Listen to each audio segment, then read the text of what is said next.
Welcome back to the channel, everybody, as we look back on the 2021 Montana football season. It's probably going to be the final Griz video of the year, but man, this was a special team. It was fun to watch, and it's sad that it ended so soon. So guys, hopefully you enjoyed the video, and let's go. Starting off the video, we go back to September 4th, 2021, a day me and many other Griz fans around the world will never forget in their lives. Montana traveled to number 20th ranked Washington under the lights in Husky Stadium. I could not wait for this game to begin, but at the same time, I was also really nervous. If you looked at any predictions for this game, everybody was saying Washington by 1,000. Nobody gave Montana a chance to even compete in this game, except for me. I said, hey, I don't know if Montana's going to win this game, but I know it's going to be a lot closer than anybody thinks. This will not be a cakewalk for Washington, and nobody believed me. And I said one thing to those people: wait until September 4th. And then September 4th came. I remember sitting in the bleachers at kickoff in Husky Stadium, the greatest setting in all of college football, thinking, wow, I cannot believe I'm here right now. I'm going to be disappointed very soon. Because at the back of my mind, I was like, there's no way we win this game. And that was magnified when they went right down the field and scored a touchdown on the opening drive to make it 7-0. At that point, I was like, oh, great, this game's going to be a blowout. And then we went down and kicked the field goal to make it 7-3. Okay, points, that's what we got. We only scored 3 points against Oregon, and that was only our first drive of the game. That was much better. So then it was 7-3. And then we did like nothing, either to Washington, until the fourth quarter. It was 7-3. I remember at the end of the third quarter thinking, we have a chance in this game. We could do this. I kept looking across the scoreboard. Wow, we're in this game. And then that play, Humphrey, hand off. No, he keeps it. Dives. Touchdown, Montana. Are you kidding me? We just took a 10-7 lead against the Washington Huskies on the road.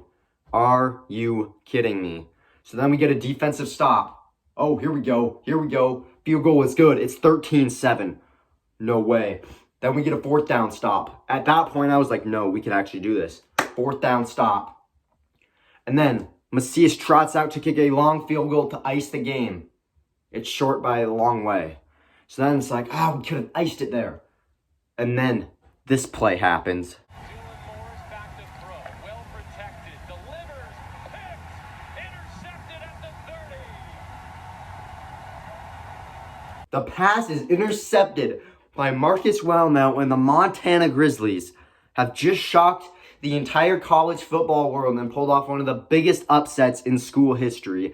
I remember walking back out in the parking lot thinking, wow, we just did it. I couldn't even grasp my mind on what just happened. I was just stunned at that moment. We just beat Washington. Are you kidding me? Wow. We shocked the world. What a bang to start off the year. I could not believe it. Nobody could. Folks, that is how you start a year, and it got even better as we just kept going on. Let's get to game number 2. Guys, this might be shocking to you, but the game I was most excited for all year long was not Eastern Washington. It was not Montana State. It wasn't even Washington. It was Western Illinois. Because if you don't know, my favorite place on the planet is Washington Grizzly Stadium by far. Nothing comes close. And I hadn't been there in 2 years. So I was so excited to see this crowd going crazy again, because it is literally the best thing I could ever do. Nothing ever beats being at Washington Grizzly Stadium on game day. And the game went how I kind of expected it. I expected a blowout, and it was. Montana wins 42-7. Malik Flowers, 3 receptions, 100 yards, 2 touchdowns. Humphrey threw for 5 touchdowns. Defense lockdown. I'm going to be saying that a lot today. They gave up 0 points. Yeah, they scored 7, but it was on a pick 6. Defense didn't allow a point. Montana kept it rolling with a dominant defensive effort as they went to 2-0 on the year with the win over Western Illinois. Game 3 coming off a bye, we hosted Cal Poly on homecoming. This was a wild game. Malik Flowers took a kickback 95 yards to the house to start the second half. We had a pick 6 this game.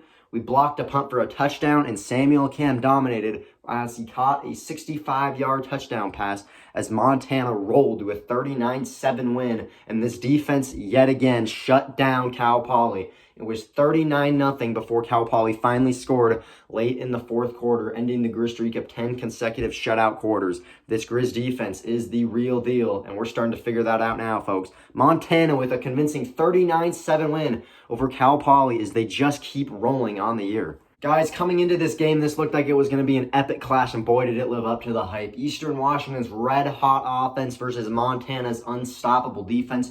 what wins, and unfortunately we found out Eastern Washington's offense is going to be the winner. And this game was very sad. It was a range of emotions. Montana went up 21-10, and then came Eastern Washington. They scored 21 unanswered points to make it 31-21. Looked all hope was lost. Offense couldn't do anything. And then came a guy named Malik Flowers. A little slow to get his offense going. It's come alive here in the second half. But look out, here goes Malik Flowers. Could he do it again? He's got 4 of these in his career. Make it 5. He gave us the spark that we needed. The defense then stopped Eastern Washington and forced a punt. All the momentum looked like it was going towards us. Unfortunately, the offense could not do anything. Had to punt it back, which led to an Eastern Washington field goal to make it 34-28 with a minute left to go in the game. The question was, can we move the ball down the field? And the answer was yes. We actually did a really good job. And then the next play is when everything went downhill. The game, our season, Humphrey gets injured and has to be taken off the field, which brings in Chris Brown. Made some nice passes, and then 1 play's left.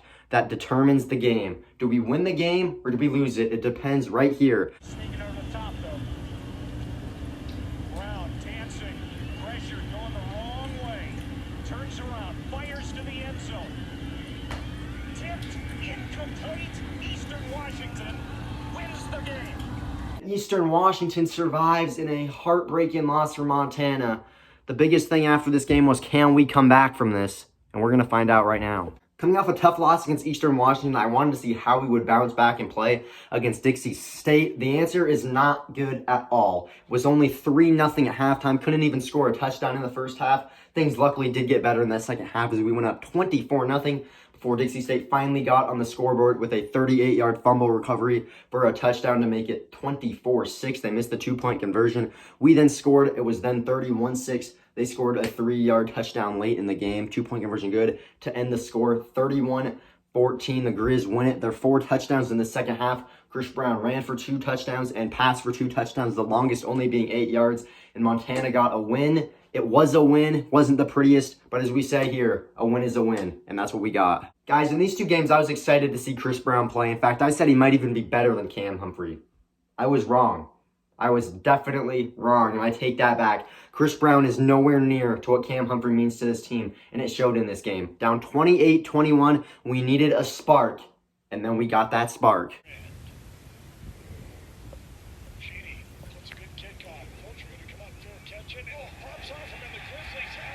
You think we have all of the momentum back on our side. In the next play, Chris Brown throws an interception in the end zone, and once that happened, I said to myself, that is going to be massive. That might be the game. And unfortunately, it was the game because our offense did not score again after that as Montana falls 28-21 to Sacramento State. As much as I don't want to say it, we did not deserve to win that game. We needed a big play from Chris Brown, and he disappointed us greatly. Montana did not deserve to win that game. Looking for a bounce-back win against Idaho, we did not start out good as Idaho went right down the field and scored on their opening drive to make it 7-0. The good news after that, Montana's defense settled in and shut down Idaho. The next time Idaho scored was with a minute left in the 4th quarter. And for offense, very nicely done. Chris Brown ran for a touchdown, passed for a touchdown. Junior Bergen had 2 touchdowns. Macias had 2 field goals as Montana wins at 34-14. Really, it was a blowout the entire game until that late touchdown made the game a little bit closer, but Montana dominated throughout and got a nice comeback win against the Idaho Vandals. Man, guys, Southern Utah gave us a scare I don't think anyone had. 16-10 at halftime, and our only touchdown was on a Justin Ford pick 6. I haven't even mentioned him yet. He's been going off these games, intercepting it every single game. He has been going off. But the offense has not been going off. The offense has been massively struggling. They got a 24-yard pass to Cole Grossman in the 3rd quarter to make it 17-16. Then they kicked a field goal when they were down 19-17. It was then 20-19. With about a minute left in the game, needing a massive play, we did this.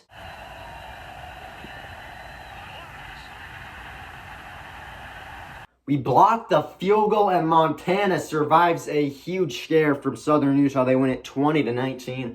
The ugliest win of the year. I keep saying a win is a win, but at some point we got to get our offense going. And luckily, next week it did. The return game of Cam Humphrey starting, he looked really, really good. Nice job running it. He ran for a touchdown. Samuel Akem went off this game. Montana's defense again shut down another team. Montana wins it 35-0 on an absolute dominant showing. This is the first time all year the Griz got a true shutout. This was not the first time they held teams to 0 points, but the first time there was actually a 0 on the scoreboard. So a very, very nice win. It was against Northern Colorado, but at this point you can see we're headed back in the right direction.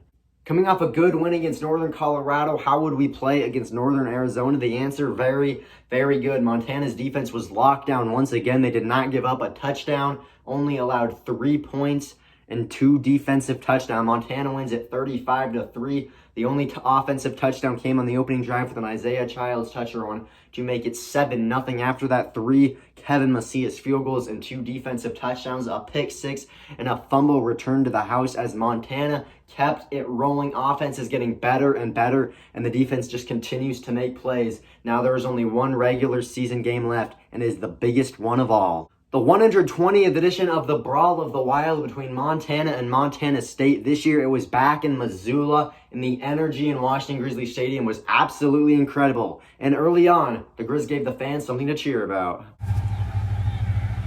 With time, nice pocket to throw from Junior Morgan. Wide open. He'll go the distance. Touchdown, Montana. Believe it or not, that was the only offensive touchdown as Kevin Macias went 5 for 5, including a 50-yard field goal as Montana absolutely rolled 29-10. And one of the biggest plays, one of the things that changed the game, was Justin Ford yet again. 46-yard attempt for Blake Lesnar. It's a fake. The ball batted away by Chase Lewis. Scooped up by Justin Ford. Ford on his way. And touchdown, Montana. Guys, that play was so important because it basically put all hope of Montana State coming back out the window. Montana kept riding the momentum to a 29-10 win over the Bobcats to get a top 8 seed in the playoffs and a first-round bye, which was much needed.